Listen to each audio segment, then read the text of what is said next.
Sugu Pavitra dedahkan berapa gaji pertama dia sejak buat YouTube. Dia sendiri terkejut kerana memang tak sangka.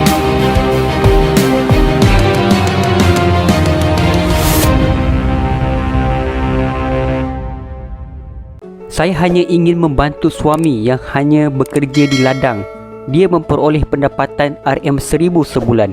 Jika ditolak komitmen bulanan kami hanya mempunyai kurang RM800 untuk perbelanjaan.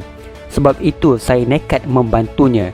Demikian luahan S. Pavitra, YouTuber suami isteri yang menggunakan nama Sugu Pavitra yang mula mendapat perhatian selepas memuat naik video memasak pelbagai menu dalam bahasa Melayu. Pavitra juga tidak menyangka niat mahu membantu suami akhirnya memberi pendapatan yang jauh lebih tinggi dari yang disangka.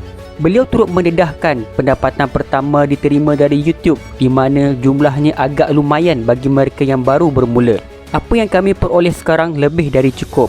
Buat pertama kali saya terima bayaran sebanyak $2,000 iaitu RM8,700 bulan lalu. Saya tak pernah sangka dapat sebanyak itu, katanya. Menurutnya, banyak cara untuk membaiki taraf kehidupan dan ia bergantung kepada keinginan dan kerja keras. Untuk Aidilfitri ini, Pavitra yang amat fasih berbahasa Melayu berkata, dia merancang untuk memasak dan mengagihkannya kepada komuniti di kuartus ladang berkenaan. Perdana Menteri juga mengingatkan saya supaya memasak dan berkongsi dengan jiran. Saya akan menggunakan semua bahan yang diberikan beliau untuk memasak hidangan ringkas dan menyumbang kembali kepada jiran ketika Aidilfitri. Pavitra berkata, dia juga akan belajar membuat kek, pastri serta pencuci mulut menggunakan ketuhar gelombang mikro yang dihadiahkan Tan Sri Muhyiddin Yassin. Saya biasanya memasak makanan tradisional, tetapi kali ini saya cabar diri untuk belajar masakan baru. Saya pernah membuat kek sebelum ini tetapi tidak menjadi menyebabkan saya putus asa, katanya. Video Pavitra telah berjaya menambat hati rakyat Malaysia daripada pelbagai peringkat umur dan kaum. Malah ia turut menarik perhatian Perdana Menteri yang menghadiahkan tripod, ketuhar gelombang mikro, periuk nasi elektrik serta barangan memasak kepada mereka. Ibu kepada dua anak ini berkata, dia mula terbabit sebagai YouTuber pada 28 Januari lalu.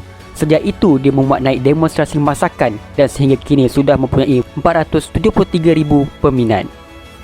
Dalam pada itu, Pavitra dan suami M. Sugu, 29 tahun, berhasrat menjemput Tan Sri Muhyiddin Yassin datang ke rumah. Menurut Pavitra, beliau akan mencari jalan untuk menghantar jemputan kepada PM dan berharap impian mereka menjadi kenyataan.